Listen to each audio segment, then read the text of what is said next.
স্বামীর দায়িত্ব কি? স্বামীর দায়িত্ব হলো স্ত্রীকে ক্ষমার উপরে রাখা। সকালে উঠে কমপক্ষে সকালে উঠে মনে মনে বলে সারাদিন আমি যেন স্ত্রী 100টা গুণ দোষ ক্ষমা করি, রাতে আবার একে ক্ষমা করতে পারলে আমার এই তাগাফুল। ক্ষমাটা হলো কি? তাগাফুল, তাজাহুল। আমার স্ত্রী অনেক কিছু বলবে, স্ত্রীরা মানে যাকে বলে অল্পতে কি হয়, বিরক্ত হয়, অল্পতে তারা উত্তেজিত হয়। তো এটা স্বামীদের এটা মনে রাখা উচিত, স্বামীদের এটা মনে রাখা উচিত। কারণ স্ত্রীর অনেক নো মানে নো না, অনেক হাঁ বানিও হাঁ না। তো এটা মনে রাখতো স্বামীরা যদি এই ফিলোসফিটা মাথায় রাখে, সংসারের সমস্যা হয় না।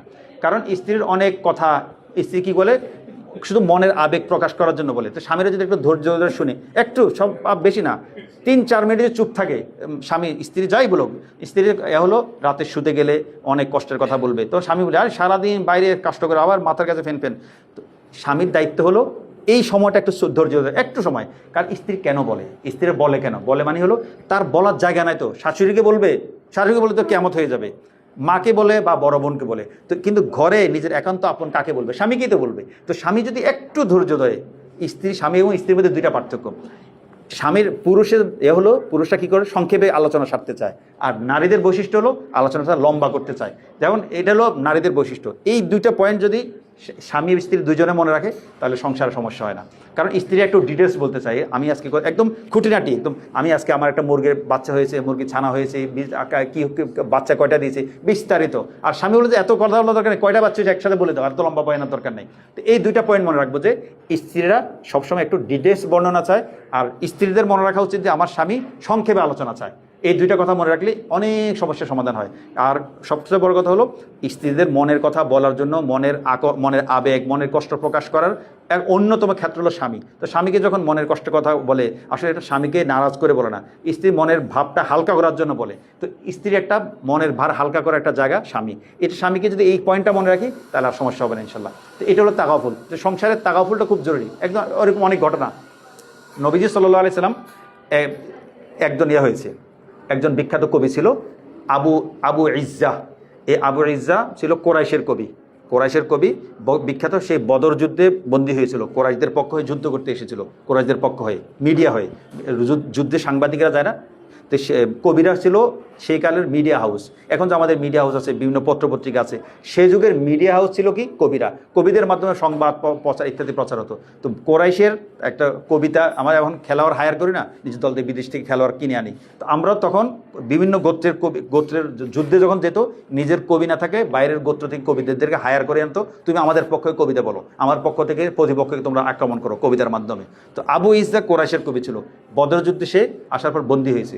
বন্দী হওয়ার পরে রসুল তাকে বললেন যে তুমি তো দোষী, কারণ তুমি আমার বিরুদ্ধে, মদিনার মুসলমানদের বিরুদ্ধে তুমি অনবরত কবিতা রচনা করেছো, আমাদের বিরুদ্ধে কুৎসা রটনা করেছো, তোমাকে হত্যা করতে হবে। তখন কবি আবু ইসা বললো যে ইয়া রাসূলুল্লাহ তো বলেনি, আমার মদিনা আমার 3টা মেয়ে আছে, ওরা অসহায়, আমাকে যদি মেরে ফেলেন তারা না খেয়ে মরবে, আমাকে আপনি ছেড়ে দেন। তো নবীজি দয়ালু রহমাতুল্লিল আলামিন, নবীজি তাকে ছেড়ে দিলেন এই শর্তে যে তুমি আর কখনো মুসলমানদের বিরুদ্ধে কবিতা লিখবে না, ইসলামের বিরুদ্ধে কবিতা লিখবে না, মুসলিম রাষ্ট্রের বিরুদ্ধে কবিতা লিখবে না, আমার বিরুদ্ধে কবিতা লিখবে না। এই শর্তে মুসলিকা দিয়ে আবু ইসাকে নবীজি কী করলেন, মুক্তি দিলেন। তো এই লোক সোজা হয়নি, ওহুদের যুদ্ধে আবারও কোরাইশের পক্ষ হয়ে মক্কায় গিয়ে সে বাবা দেদার সে কী করলো, নবীজির বিরুদ্ধে, মুসলমানদের বিরুদ্ধে কবিতা রচনা শুরু করলো। তো এ আবার শুধু রচনা না, ওহুদের যুদ্ধে আবারও কোরাইশদের পক্ষে যুদ্ধে এসেছে, পর্বিত পর মালির ঘাড়ে, এখানে আবার সে বন্দী হয়েছে মুসলমানদের হাতে, একমাত্র বন্দী। ওহুদে তো মুসলমানদের সাময়িক বিপর্যয় হয়েছে, তো মুসলমানরা খুবই অবস্থা খারাপ, কিন্তু কোরাইশের কাউকে বন্দী, এই কবিতাকে আল্লাহ তালা মুসলমানদের বন্দী করেছেন। মুসলমানরা সাময়িক পরাজিত হওয়া সত্ত্বেও এই কবিকে আল্লাহ তালা মুসলমানদের হাতে ফেলে দিয়েছেন। তো বন্দী হওয়ার পরে নবীজি তাকে জিজ্ঞাসা করলেন, কি আবু ইসা, তোমার সাথে তো কথা ছিল তুমি আমার বিরুদ্ধে কোনো কবিতা লিখবে না, তখন তুমি তো আমার বিরুদ্ধে কবিতা রেখেছো, তো তোমার তো আর ছাড় নেই। তখন সে বলল, মোহাম্মদ আমাকে ছেড়ে দেন, আমি আর করবো না। তখন নবীজির বিখ্যাত একটা হাদিস, যে লা ইউলদাগুল মুমিনু মিন জুহরিন ওয়াহিদিন মাররাতাইন, যে কোনো মুমিন এক গর্ত থেকে 2বার সাপের ছোবল খায় না। একবার ছোবল খাওয়ার পর বুঝবে এখানে সাপ আছে, আর ওখানে দ্বিতীয়বার হাত দিবে না। তোমাকে আমি একবার ছেড়ে আর ছাড়বো না। তখন তাকে নবীজি হত্যার আদেশ দিয়েছেন। এই যে বিখ্যাত কবিতা, এখানে নবীজি প্রথমবার কি করেছেন, প্রথম ওহুদের যুদ্ধে তাকে, বদরের যুদ্ধে তাকে ছেড়ে দিয়েছেন, এরাজ করেছেন, তাকে উপেক্ষা করেছেন তার কবিতাগুলো, কিন্তু দ্বিতীয়বার আর ছাড়েননি। আরেকটা ঘটনা, যে একজন মানুষের দোষ ত্রুটি দেখেও না দেখার মনে করে, একজন বিখ্যাত বুজুর্গ ছিলেন হাতিম আল আসম। আসম মানে বধির, কানে শুনে না যে, তিনি আসলে বধির ছিলেন না। ঘটনা কি, তিনি অনেক বড় মুফতি ছিলেন, অনেক বড় ফকি ছিলেন, তার দরবারে বিভিন্ন লোকেরা মাসালার জন্য আসতো। একজন নারী তার কাছে মাসালার জন্য আসলো, আসার পরে সাধারণ নারী আসার পর কি হলো, একটা অবাঞ্ছিত আওয়াজ বেরো, শরীর থেকে বাতাস বেরো না, বাতাস বের হয়ে গেল, একটা আওয়াজ হলো। ওই নারী খুবই লজ্জা পেলেন, কি একজন পুরুষের সামনে, একজন হুজুরের সামনে একটা আওয়াজ বের হলো, তো নারী খুবই লজ্জা পাচ্ছিলেন। তো হাতিম ইবনে আসাম তিনি কি করলেন, বুঝতে পারলেন বিষয়টা। তিনি বুঝতে পারার পরও সেই নারীকে বললেন যে আপনি এতক্ষণ কি বলে আমি বুঝিনি, মানে নিজে কানে কম শুনে এটা বান করলেন, মানে তুমি আগে যে আওয়াজটা হয়েছে আমি শুনিনি। তো এখান থেকে তার এটা একটা তাগাফুল, যে নারী একটা বিব্রতকর পরিস্থিতিকে বাঁচানোর জন্য নিজেকে তিনি কি করলেন, কালা বা বহেরান করলেন, প্রমাণ করলেন। এই তখন থেকে হাতিম রাদিয়াল্লাহু রহমতুল্লাহ আলাইহির নাম হলো হাতিম আল আসম, যে তিনি একজন নারীর সম্মান রক্ষা করার জন্য, নারীকে বিব্রতকর অবস্থা থেকে বাঁচানোর জন্য তিনি শুনেও না শোনার ভান করেছেন। এটা আরেকটা বিষয় হলো এই তাগাফুল তাজাহুল, যেটা এই গুণ, যেটা এই গুণটা আসলে এই গুণটা শুধু আমার সংসার জীবন না, আমি যদি বাবা, আমি একজন বাবা হিসাবে আমার এই গুণটা দরকার। কিভাবে, আমি কি সন্তানের প্রত্যেকটা দোষের জন্য তাকে ধরবো, ধরলে নষ্ট হয়, সে হয়ে যাবে, উচ্ছৃঙ্খল হয়ে যাবে, বাবার সামনেই পড়বে না, পালিয়ে পালিয়ে থাকবে। আমি যদি অফিসের বস হই, আমি কথায় কথা যদি আমার অফিসের এমপ্লয়ীদেরকে ছোট্টখাটো বিষয় যদি ধরি, অফিসের যারা চাকরি ওরা টিকবে, একদিন দুদিন করার পরে পালাবে। যেখানে আমি যেখানে দায়িত্বশীল হই, কুল্লু মাসউলিন, প্রত্যেক দায়িত্বশীলের জন্য এই গুণটা দরকার। বাবা, আমার এই গুণটা দরকার। আমি স্বামী, এই গুণটা দরকার। আমি স্ত্রী, এই গুণটা আমার দরকার। তাগাফুল মানে দেখেও না দেখার ভান করা, জেনেও না জানার ভান করা। আবার তার মানে এই না যে আমার স্ত্রী বা আমার স্বামী অনেক বড় অন্যায় করছে আমি সেটা ছেড়ে দিব, না, ওটা না। ছোটোখাটো বিষয়গুলো যেগুলো আসলে ছাড় দিলে কোনো সমস্যা হয় না, যেগুলো না জানার ভান করলে কোনো সমস্যা হয় না, যেগুলো না দেখার ভান করলে কোনো সমস্যা হয় না, এগুলো ছাড় দেবো। এইগুলো হলো নবীওয়ালা সুন্নত, ইউসুফ আলাইহিস সালামের আদর্শ, আমাদের নবীজির আদর্শ, বড় বড় বুজুর্গদের আদর্শ। আমাদের চার মাযহাবের একজন বড় ইমাম হলেন ইমাম আহমদ ইবনে হাম্বল রাহিমাহুল্লাহ।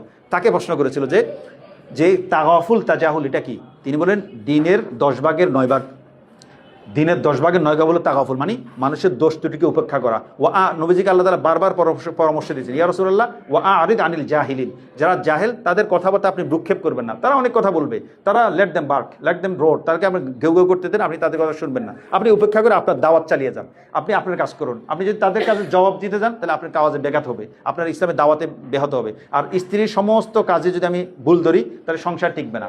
আমার স্বামীর যদি সব কাজে বলতে তুমি কার সাথে কথা বললে, ফোনে কার নাম্বার সেভ করেছো, খালি সারাক্ষণ চোখ করলে ফোন ঘাটলে, স্বামীর কার সাথে কথা, এটা বললে সংসার টিকবে না। একটু ছাড় দেয়া। হ্যাঁ, স্বামী যদি হারাম কাজে জড়ায় সেক্ষেত্রে কোনো ছাড় নেই, আমার স্ত্রী যদি হারাম কাজে জড়ায় সেখানে ছাড় নেই। তবে ছাড় দিব না মানে কি, সেটাও ওখানে কঠিনভাবে ধরবো না, ধীরে সুস্থে হেকমতের সাথে, ভদ্রতার সাথে, শরীয়ত সম্মতভাবে।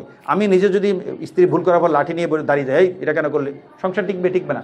আমার স্বামী দোষ করার পর আমি সাথে সাথে যদি দুনিয়া একত্র করে একদম অনলাইনে লাইভে এসে বলে যে আবার এই করেছে, আমার স্বামী এই করেছে, আমাকে পিটিয়ে রানটান একদম করেছে, বলে না একদম বড় বড় ব্যক্তিরা, বড় বড় একদম হিজাবদারীরা পর্যন্ত এখন লাইভে এসে কী করে স্বামীর বিরুদ্ধে অভিযোগ করে। আরে আপনার নিজের দুজনে একান্ত বিষয় আপনি লাইভে কেন, আপনি ঘরোয়াভাবে ফয়সালা করেন। কোরআন বলছে কি, যদি দুজনের মধ্যে সমস্যা দেখা দেয় তবে হাকামাম মিন আহলি ও হাকামাম মিন আহলিয়া, তোমার পক্ষ থেকে একজন বিচারক নিয়োগ করো, তার পক্ষ থেকে একজন বিচারক নিয়োগ করো, সুন্দর সহজভাবে সমাধান হয়। তাহলে এটা লাইভে আসা তো দরকার, লাইভে আসলে কি সমাধান হয়? কারণ সমাধান যতই লাইভে এসে সমাধান হোক, 3 মাস আবার বিয়ে করলে 4 মাস পরে ঠিকই বিয়ে ভেঙে গেছে, 4 মাস পরে থাকেনি তো লাইভে আসার পরে এই বিষয়টার মধ্যে বরকত থাকে না, 4 মাস পরে সে একদম চাঁদ রাতে কি ভাঙতে হয়। তো এটা কোনো এটা কাজের কথা না। তো আমাকে শরীয়ত সম্মতভাবে জোড়াও লাগাতে হবে, শরীয়ত সম্মতভাবে ভাঙতে হবে, শরীয়ত সম্মতভাবে। যে আমি হাকামাম মিন আহলিহি ও হাকামাম মিনা, সবচেয়ে বড় কথা যে মূল কথা যেটা, আমি যদি তাগাফুল করি, আমি যদি তাজাহুল এই গুণটা অর্জন করতে পারি, আমার সংসারটা সুন্দর হবে, আমার ছেলেটা ভালো হবে, আমার ছাত্ররা ভালো হবে, আমার এমপ্লয়ি যারা তারা আমার সাথে চাকরি করার জন্য মুখিয়ে থাকবে, তারা কয়েকদিন পর রিজাইন দেবে না। এটা হলো মূল গুণ। আল্লাহ তাআলা এই যে গুণটা কথা বলা হলো, এই কথাটা হলো আমল করার তৌফিক দান করুন, আমিন। আল্লাহ তাআলা এই তাগাফুল তাজাহুলটাকে আমার জীবনের অলংকার বানানোর তৌফিক দান করুন, আমিন। আমি স্বামী, আমি তাগাফুল তাজাহুলের গুণ অর্জন করব। আমি স্ত্রী, আমি তাগাফুল তাজাহুলের গুণ অর্জন করব। আমি বাবা, আমি সন্তান, আমি কোনো ইন্ডাস্ট্রির কর্তা, আমি এই গুণটা অর্জন করব। এই একটা গুণের চর্চা যে আমি জীবনে করতে পারি, তাহলে আমার জীবনটা সুন্দর হবে। আমার জীবনে অনাকাঙ্ক্ষিত অহৈতুক ঝগড়া হবে না, আমার ভিতরে ধৈর্য শক্তি বাড়বে, সবর শক্তি বাড়বে, হজম শক্তি বাড়বে। তা আল্লাহ তাআলা আমাদেরকে যা কিছু বলা হলো সে অনুযায়ী আমল করার তৌফিক দান করুন।